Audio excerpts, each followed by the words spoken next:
A key area to look at is competencies.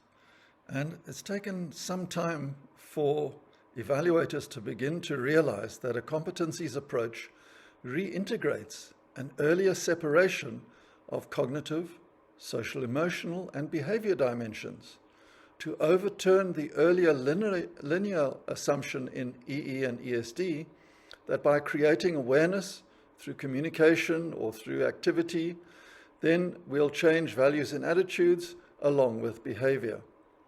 So competencies is a very important area in evaluation, and how do ESD competencies inform evaluation is the question that I've raised here.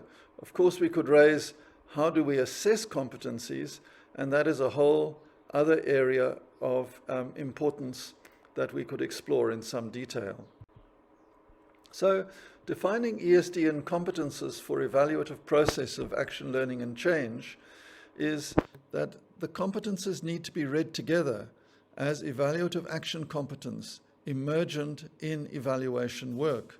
So I come to that question by looking at competences as extrapolated from the research that was done on early ESD curriculum, that ESD refers to knowledge, dispositions, and capacity to act together in ways that enable participants to recognize concerns, assess value in evaluative learning actions that respond to local matters of concern. And here you'll notice that underpinning this notion is still the differentiation of cognitive knowledge, the social emotional dimension, and also the behavioral dimension.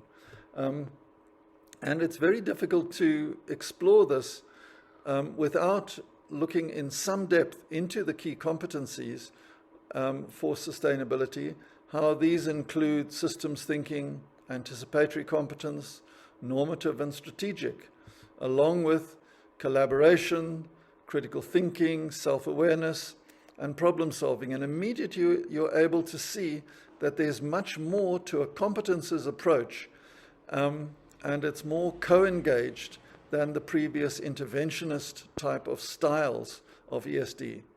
And these competences need to be read together as evaluative action competence, emergent in evaluation work. So there's still a lot of work to be done on competences, and it cannot be reduced to specifying a competence and measuring the achievement or enactment of that competence in some way. And here are some references that you might like to explore in this important area for evaluation work.